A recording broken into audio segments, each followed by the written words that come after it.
Hi guys, welcome back. I am here at Richmond first. We're going to try and do a quick history here. I'm going to start here. So apparently this used to be called Mount Pleasant. So the first iron furnace was at Mount Pleasant, founded by three sons of Chambers. William Chambers, I think. He's the guy who founded Chambersburg. So the sons' names were Benjamin, William, and George, built in 1783, and a forge, continuing here until 1834. The Forge A. Brothers from New Hill. They started a number of ore mines and foundries in Cumberland Valley, purchased between 1864 to 1863. All right, we're going to continue in the book now because it's very long. So they also started a process to purchase Cowan's Gap. There, I got a picture of that too. All right. So the opportunity known at the Southern. All right, a well-known attorney from Reading, Pennsylvania, named Richmond L. Jones became the president of the new corporation known as the Southern Pennsylvania Iron and Railroad Company.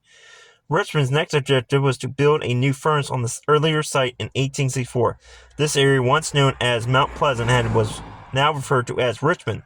Mr. Jones was ready to build a railroad from the furnace to a distant location near Marion, so the line would continue with the Cumberland Valley Railroad. This was the beginning of growth and prosperity. The brothers were curious who the other investors were, and the new company by 1870. Jones' operation was not as prosperous he thought, and the Cumberland Valley purchased the majority. Rumors were circulating that this time the Cumberland Valley and the PR wanted to take over the road so that no other railroad could be in competition. In 1863, a new company was organized and known as the Southern Pennsylvania Railroad and Mining Company, which was subsidized operations. The Cumberland Valley Railroad Richmond furnace was in operations for a number of years, and in 1874, 28,000, and in 1875, 15,000 tons of ore were shipped from the valley. Unfortunately, this was the last large amount of tonnage to be shipped from Richmond. The furnace was dismantled between 1885 and 1890. One of the members of the board of directors of the Cumberland Valley Railroad at this time was Thomas and Scott from 1860 to 1880. Tom was also the vice president of the Pennsylvania Railroad from 1860 to 1874, and then finally the president from 1874 to 1880. Okay, let's see. Is there any more information in this book that I got from the Historical Society? Because they had a little meeting about Mount Pleasant, the history of this valley. So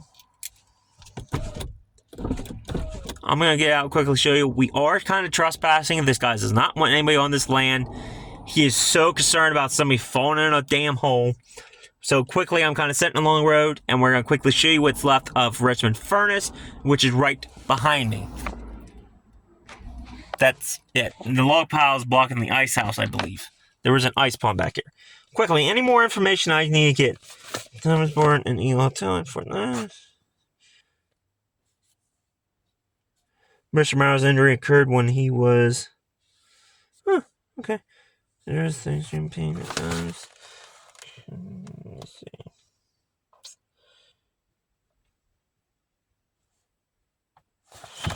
Well, I didn't think this was going to be that complicated. Scratch down a couple notes. This one's going to be big.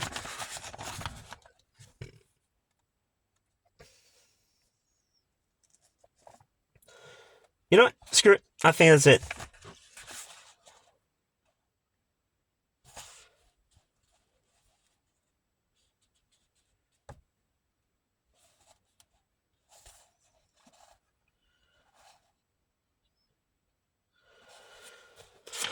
Alright, so I'll quickly show you some videos. So like I said, this is the book I got from the Historical Society. Great author, great book. You're doing a great presentation. We'll quickly flip through it. So if you're wondering where this picture's at, this is Cowan's Gap. This is the bathhouses. This is the road. It goes around the corner. This is the bathhouse. Over here is the parking lots. You see them? This is Cowan's Gap. Look up the address. Don't believe me? Look up that address right there, and you will get Cowan's Gap. And you'll be right across the street. Let's quickly show you that. Pictures in this book. little tight in here. Like I said, I do want to stay in my truck as much as possible for this thing. So I'm sorry about this, but this is going to be quick because we are trespassing again. But technically we are close to the road, so we're not trespassing. We're right. Alrighty then. There was a railroad station here too that went up the mountain, up the main road from Callan's Gap. So you see that intersection right there where my finger's pointing. Where about the car's at? That road right there is where the railroad would turned off and went up. Probably not exactly there, but it went up the mountain that way.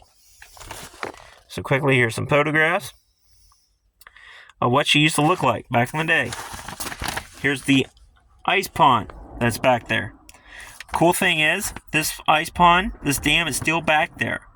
If you go on to Google Maps, terrain features, you can see this straight line going through the creek. Or river, whatever you want to call it. But that dam is still back there. If I can ever get back there someday for you guys, I'll show you it. I don't know if that ever happened. It's on private property. So we keep flipping through here. There's a lot of cool pics. Here's another picture of the ice pond. And then here's another picture. Great author. I love this book. Here's the picture of Callan's Gap. Like I said, you see that address? Look it up once. I don't think you guys are doubting me, but look it up. You'll be shocked at how much this has changed over the years. The mountain in the background is all the same. This is the bathhouses. That is the freaking bathhouses. That is gone now. All this is gone. It's all changed.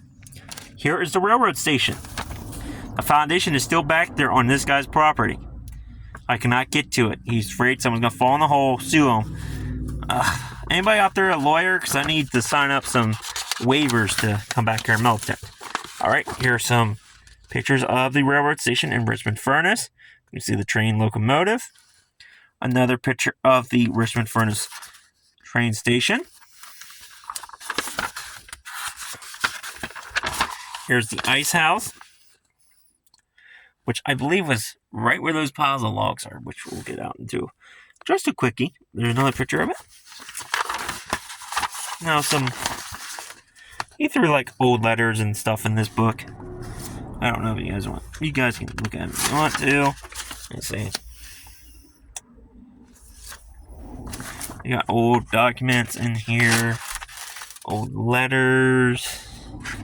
I don't know if there's any more. No, these are all letters. So we'll just screw it. We'll look through them quickly. I do like this guy's book. It looks cheap, but hey, you know what? I got it for free. It's a good resource. So, you know what? Screw it. You know what I mean?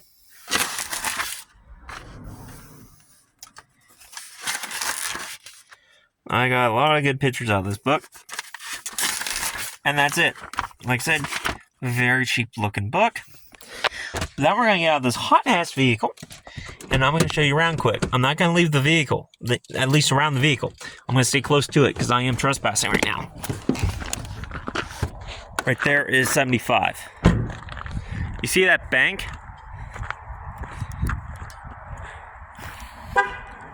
Jeez, I can't believe I'm doing this. This bank here is the original road. You see where it goes across?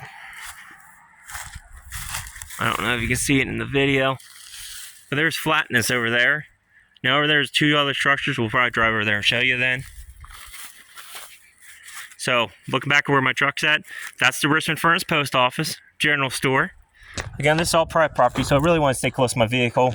I can't get arrested for this, so if he comes, I'll jump on the white line. Now I'm on state land. So that's the old schoolhouse. Cool thing is, I did walk back there once when he was here. Richmond was really weird about it. There was like a marker back there. Don't trespass though. I'd love to show it to you, but I'm not getting arrested. So I'm gonna pause the video, get in my truck, because I'm sure as hell ain't walking down this road. I'll get killed. That church is back that way. So we'll quickly get in. The tops of that house is original, and then the next one down is original as well. I cannot remember what they were used for, but they're original from the furnace, and I'll kind of show you where the location the Richmond furnace was located at. It's down back close to the river, back in the corner here. I'll show you quick. Again, get out to your Path Valley, get to your local historical society, not Path Valley, because you don't live near Bath Beverly Historic Society. But if you have a historic society and you're curious about your local history, go to them. They might have a meeting talking about the local history. Point being, I got that book for free from them. They were having a little talk about this stuff. It's where I learned about the furnaces, how they operated and stuff. So quickly, we'll go show you that.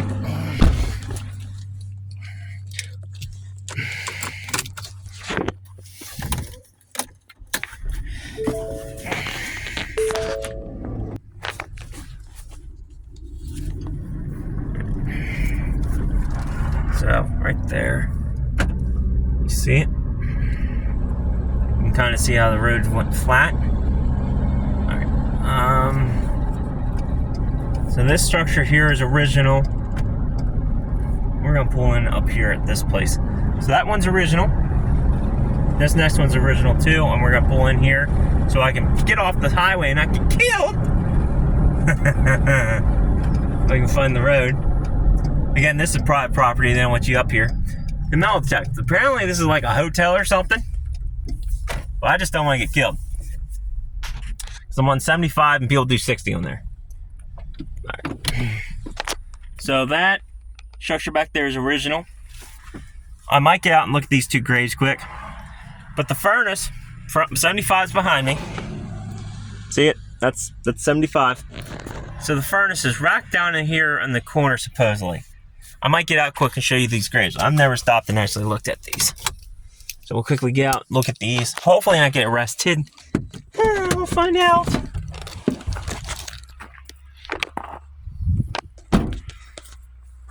I'm always kind of curious about whose graves these are.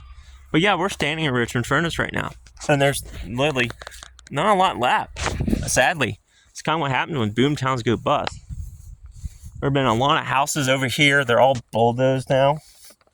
You'd probably be able to find their foundations. These are old grave sites, so I just wanted to check them out quickly since we're doing the video. They are very old. They're at least from 1800s. Alright, I want to get out of here. We're trespassing. At least in my truck in the driveway. I'm not really trespassing. I'm just a lost dumbass tourist. Alright guys, so that was the quick history of Richmond Furnace. How the town started and how there was an iron furnace here. So that's really why I did the Welcome to Richmond Furnace. To show you guys what was left of the town. Not a lot. Crazy how big business leaves and the whole town goes belly up. People start moving away, yada yada. Alright, so until next time, stay curious, stay adventurous, and I'll see you around.